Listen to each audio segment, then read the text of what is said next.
নমস্কার, টিনা ক্রিয়েশনে স্বাগত। এই দেখো সেই ভুট্টাটা তুলেছিলাম, এইটা আজকে 10টার সময় টিফিন হিসাবে খাবো।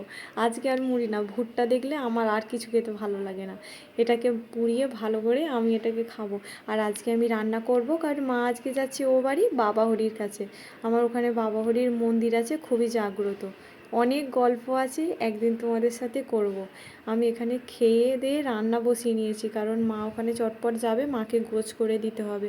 মাকে গোছ করে দেওয়ার পর মা ওই ফার্মে একবার বাপির সাথে দেখা করে বেরিয়ে যাবে। আমি এখানে ভাত বসিয়ে দিয়েছি। আর এই দেখো মাকে এখানে গোছগাছ করে দিয়েছি, আলু চাল ফুল এটা সেটা যেগুলো লাগবে গোছ করে দিয়েছি। মা এখানে চলে গেল। আজকে তেমন বেশি কিছু রান্না করিনি, ওই পটল দিয়ে ওই মাছের মতো একটা নিরামিষ, সবই আজকে নিরামিষ, সেই দিয়ে ঝাল করেছি।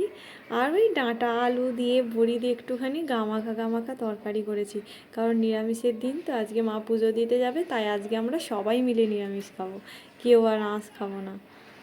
আর আমি এখানে রান্না করছি, আর আমার বাবা হরির সেইখানে ওই বাঁশ পড়ছে। আর 2 দিন পরেই ঠাকুর পুজো এসে গেল। এবারে নতুন বিগ্রহ প্রতিষ্ঠা হবে, তাই নিয়ে আমি খুবই উৎসাহিত। রান্না সেরে টুকিটাকি গোছগাছগুলো করে নিলাম। সঞ্জিতের স্টুডেন্টদের বই এসেছে, এই 9-10-এর ওই প্রশ্ন বিচিত্রারে কী সব এসেছে, আরও এসেছে অনেকটা। বাপিকে খাবার গোছ করে দিলাম, সঞ্জিত খাবারটা দিয়ে এলো।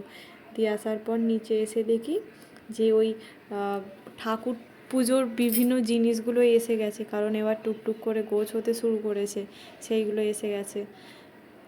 বিকালবেলা ফার্মে গিয়েছিলাম কাজ সারতে, গিয়ে দেখি বেশ ভারী সুন্দর গাছের ফলগুলো হয়েছে।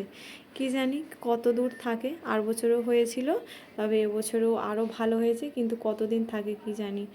এইখানটা বাগানের এই যে ফাঁকা জায়গাটা হচ্ছে, বাপি ভালো করে জল ফল দিয়ে নোটে শাক পেতে দিয়েছে, আবার নোটে শাক দিয়েছে, কারণ এখন নোটে শাকের দাম আছে ভালো, তাই ওইগুলো চটপট হয়েও যায়।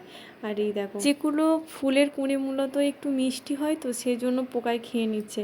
এখানে লঙ্কা গাছেও ফুল ধরে গেছে, আর কিছুদিন পরেই ফাঁকা জায়গাটা ওই দূরের মতো সবুজ হয়ে যাবে।